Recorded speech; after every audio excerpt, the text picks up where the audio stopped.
कुबड़दार साँड़, कुबड़दार साँड़ के साक्ष्य भी कहाँ पाए गए थे? कालीबंगा के अंदर पाए गए थे। प्रत्येक तीसरे घर के सामने, प्रत्येक तीसरे घर, एक दो तीसरे घर के सामने क्या था?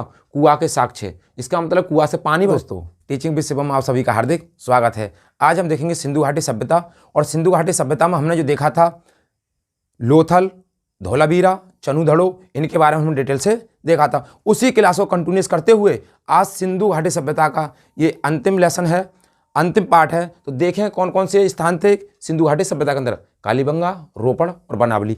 तो आज हम इस क्लास के माध्यम से देखेंगे कालीबंगा। क्या देखेंगे? कालीबंगा। तो कालीबंगा की अगर हम बात करें, कालीबंगा, कालीबंगा, तो कालीबंगा ये कहाँ पर स्थित है? तो कालीबंगा की अगर हम बात करें तो ये कहाँ है? गुजरात के, सॉरी राजस्थान के अंदर स्थित है। गुजरात नहीं, सॉरी राजस्थान। ये राजस्थान के अंदर स्थित है। अगर स्थान पूछ ले तो हनुमानगढ़, हनुमानगढ़ जिला है। किस नदी के किनारे स्थित है? नदी की बात करें तो नदी है घग्गर नदी। घग्गर नदी, या इसी को कहते हैं प्राचीन सरस्वती नदी। सरस्वती नदी, प्राचीन सरस्वती नदी या घग्गर नदी। इसकी अगर खोज की बात करें तो भाई इसकी खोज किसने की थी? तो इसकी जो खोज की थी 1951 और 1953 में अमलानंद घोष ने। किसने खोज की थी इसकी? अमलानंद घोष ने इसकी क्या की थी? खोज की थी। अगर हम इसकी और बात करें कि कालीबंगा के अंदर कि भाई इसका उत्खनन किसने किया था? उत्खनन, तो इसका जो उत्खनन किया गया था वो 1961 में, 1961 ईस्वी में बीबी लाल और किसके द्वारा? बी के थापर के द्वारा। बी के थापर, दो लोगों ने इसका उत्खनन किया था। बीबी लाल का जो नाम है वो है ब्रजभाषी लाल,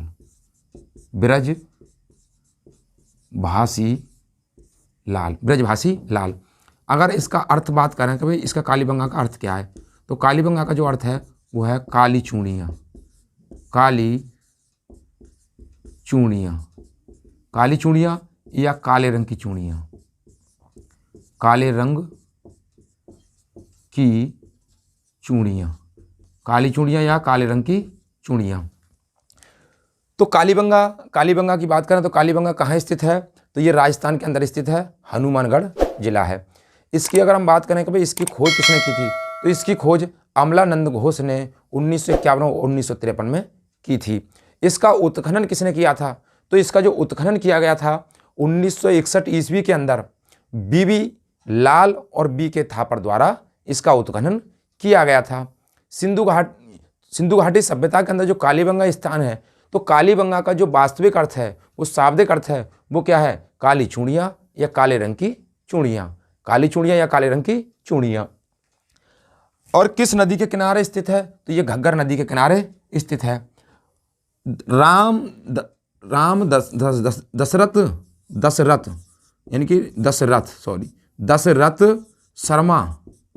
दशरथ शर्मा ने इसे सिंधु सभ्यता की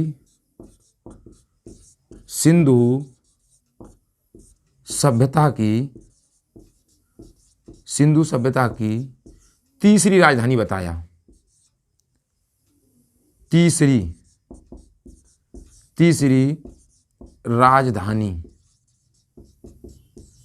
राजधानी बताया। तो दशरथ शर्मा ने इसे क्या बताया था? तीसरी राजधानी बताया था। सिंधु घाटी सभ्यता की तीसरी राजधानी कौन सी है? वो है कालीबंगा।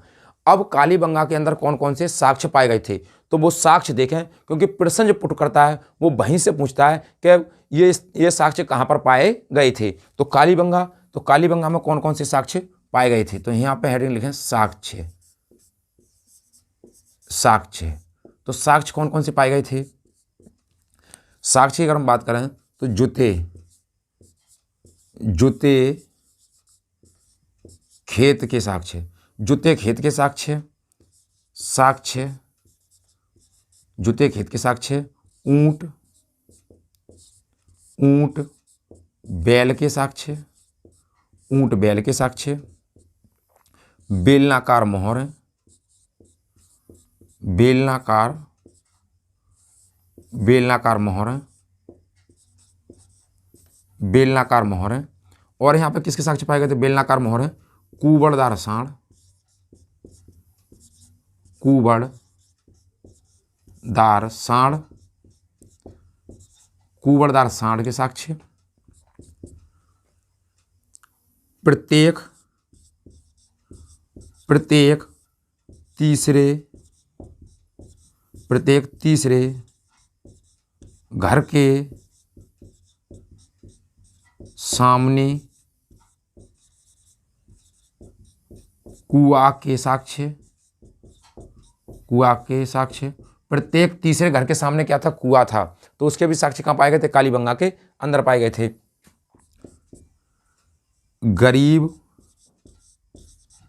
गरीब बस्ती, इसी को कहते हैं दीनहीन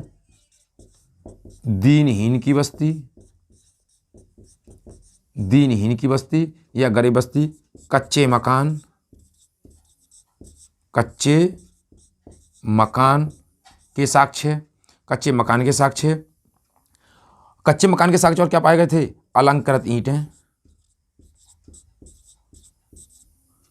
अलंकृत ईंटों के साक्ष्य। अलंकृत ईंटों के साक्ष्य क्या कहते हैं? फर्श के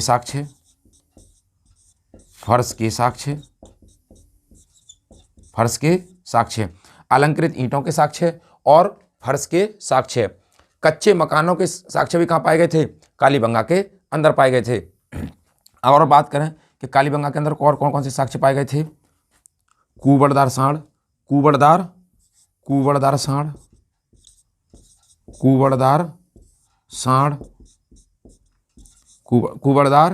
सांड के साक्ष्य,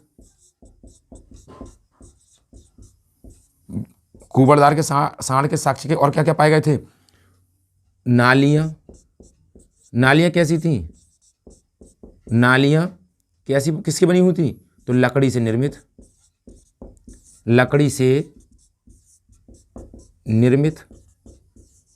निर्मित नालियां। कुबड़दार सांड के साक्ष्य, लकड़ी से निर्मित नालियां कहाँ थी? कालीबंगा के अंदर स्थित थी। तो हम देखें कालीबंगा के अंदर, तो कालीबंगा के अंदर कौन कौन से साक्ष्य पाए गए थे। यदि और प्रश्न कहाँ से पूछेगा? प्रश्न यहीं से पूछता है कि कालीबंगा में ये साक्ष्य पाए गए थे। तो बात करें कि कालीबंगा, तो कालीबंगा की जो खोज की थी वो अमलानंद घोष ने 1951-1953 के बीच की थी। कालीबंगा का जो शाब्दिक अर्थ है वो है काली चूड़ियाँ या काले रंग की चूड़ियाँ। कालीबंगा को दशरथ शर्मा ने तीसरी राजधानी बताया था सिंधु घाटी सभ्यता की। तो कालीबंगा के अंदर कौन कौन से साक्ष्य पाए गए थे?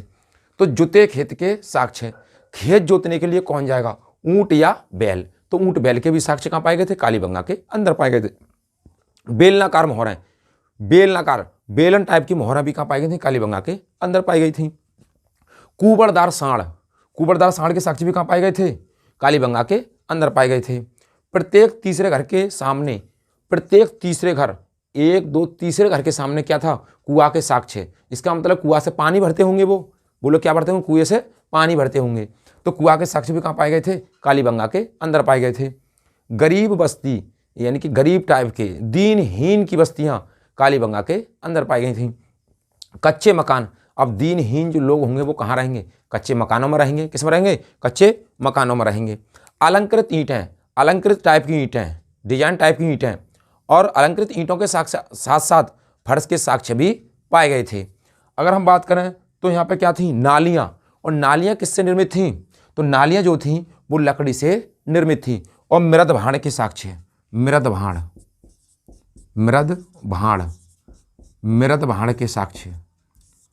भाण के साक्ष्य, तो ये भी कहाँ पाए गए थे? कालीबंगा के अंदर पाए गए थे। तो ये तो था कालीबंगा। अब हम बात करेंगे रोपड़ की। किसकी? रोपड़। तो रोपड़ कहाँ पर है और रोपड़ के अंदर कौन कौन से साक्ष्य पाए गए थे? तो इसको इरेज करें। इरेज करने के बाद देखेंगे रोपड़ के रोपड़ के साक्ष्य। तो रोपड़ में कौन कौन से साक्ष्य पाए गए थे, रोपड़ कहाँ पर स्थित है। तो रोपड़, और रोपड़ की बात करें तो रोपड़ की खोज किसने की थी, और यहाँ पर कौन कौन से साक्ष्य पाए गए थे, कौन कौन से साक्ष्य पाए गए थे। तो रोपड़, तो लिखें अगला रोपड़। तो रोपड़ में कौन कौन से साक्ष्य पाए गए थे। तो रोपड़ कहाँ पर स्थित है, तो रोपड़ जो हमारा वो पंजाब में स्थित है। कहाँ पर है, पंजाब में। इसकी खोज किसने की थी, तो इसकी खोज वीवी लाल ने की थी 1950 ईस्वी में। किसने खोज की थी, तो ये पंजाब में स्थित है। किस नदी के किनारे स्थित है, तो नदी की हम बात करें तो सतलज नदी के किनारे स्थित है।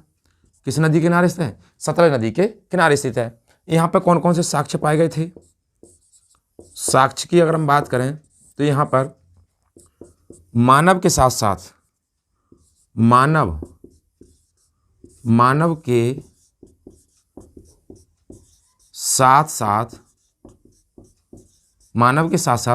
कुत्ते के भी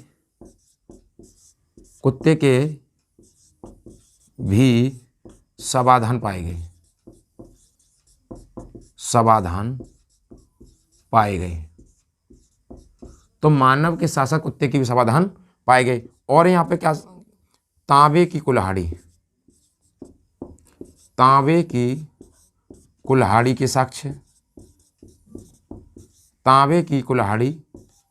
साक्ष्य, ये कहाँ पाए गए थे, रोपड़ के अंदर। तो रोपड़ की बात करें तो रोपड़ पंजाब के अंदर स्थित है। रोपड़ की जो खोज की थी वो बीबी लाल का अर्थ है ब्रजभाषी लाल, 1950 ईस्वी में इसकी खोज की गई थी।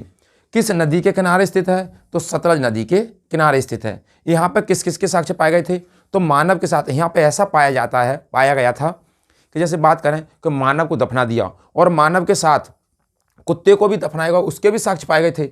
इससे तात्पर्य ये होता है कि रोपड़ के अंदर जो मानव थे वो कुत्ते को पालते थे। उस समय कुत्ता जानवर था, क्योंकि कुत्ते के साक्ष्य क्यों पाए गए, क्योंकि कुत्ता होगा उस समय। तो मानव के साथ साथ क्या, कुत्ते के भी समाधान पाए गए। और तांबे की कुल्हाड़ी के साक्ष्य भी रोपड़ के अंदर पाए गए। अब हम देखेंगे बनावली। क्या देखेंगे हम, बनावली। तो बनावली के अंदर क्या क्या चीज़ें पाई गई थी, तो इसको इरेज करें। इरेज करने के बाद देखेंगे बनावली। तो बनावली कहाँ पर स्थित है और बनावली के साक्ष्य। तो बनावली के बाद हमारा सिंधु घाटी सभ्यता का जो टॉपिक है वो समाप्त हो जाएगा, फिर हम अगला टॉपिक लेंगे। तो आइए देखते हैं बनावली। तो बनावली कहाँ पर स्थित है, बनावली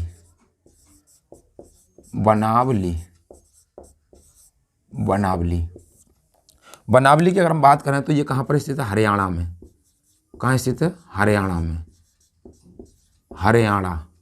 हरियाणा में। अगर हम इसकी खोज की बात करें कि भाई इसकी खोज किसने की थी, तो खोज 1973 ईस्वी में रविंद्र सिंह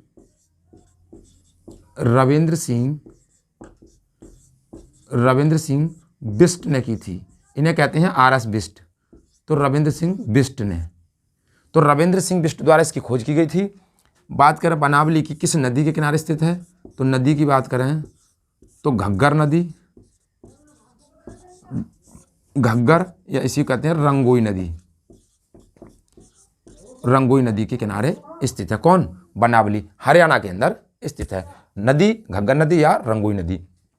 खोज 1973 में रविंद्र सिंह बिष्ट द्वारा इसकी खोज की गई थी। यहाँ पे कौन कौन से साक्ष्य पाए गए थे, तो साक्ष्य की अगर हम बात करें कि साक्ष्य कि यहाँ पे कौन कौन से साक्ष्य पाए गए थे, तो साक्ष्य सरसों के साक्ष्य, सरसों के साक्ष्य,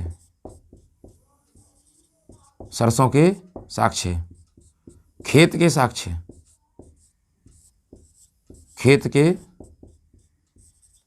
साक्ष्य, सरसों के साक्ष्य, उत्तम